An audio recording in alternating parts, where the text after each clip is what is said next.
तो दोस्तों, जय जय श्री सीताराम भगवान की जय हो। श्री राम दरबार यूट्यूब चैनल पर एक बार फिर से आपका स्वागत है। और आज हम श्री रामचरितमानस की आगे की जो चौपाई है,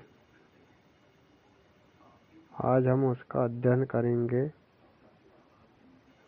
तो दोस्तों, हमने 30 नंबर दोहे तक बालकांड में अध्ययन कर लिया था और आज हम करेंगे दोहा नंबर 30 के नीचे जो है दूसरे नंबर की चौपाई दी है। जस कछु बुद्धि विवेक बल मेरे, तस कहियऊँ हिय हरि के प्रेरे। निज संदेह मोह भ्रम हरने, करऊँ कथा भव सरिता तरने। जैसा कुछ मुझ में बुद्धि और विवेक का बल है, मैं हृदय में हरि की प्रेरणा से उसी के अनुसार कहूँगा।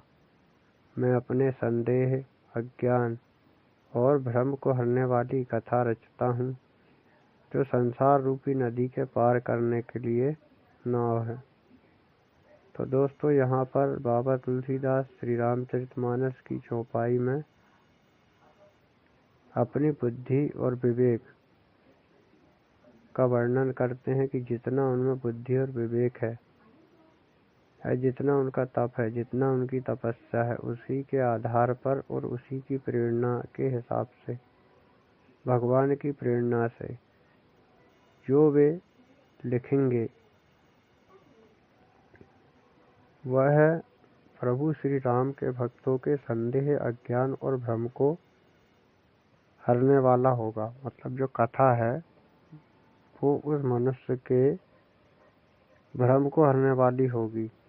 ठीक है, जो संसार रूपी नदी के पार करने के लिए नाव है।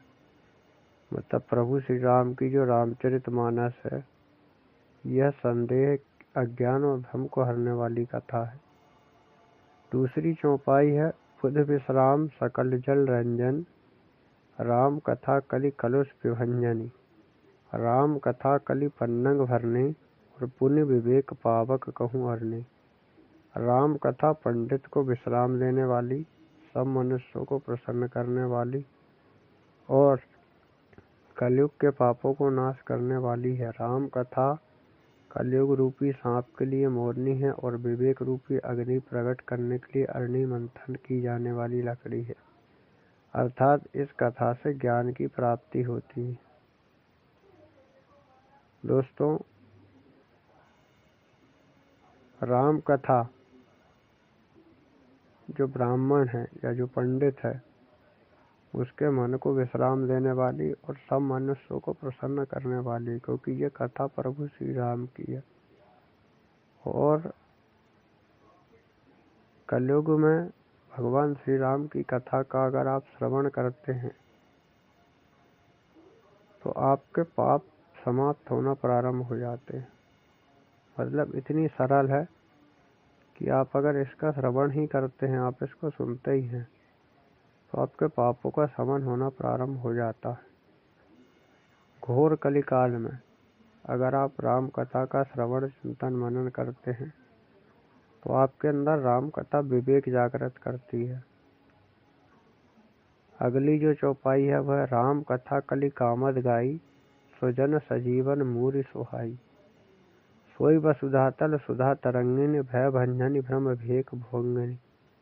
राम कथा कलयुग में सब मनोरथों को पूर्ण करने वाली कामधेनु गऊ है और सज्जनों के लिए सुंदर संजीवनी जड़ी है। पृथ्वी पर यही अमृत की नदी है।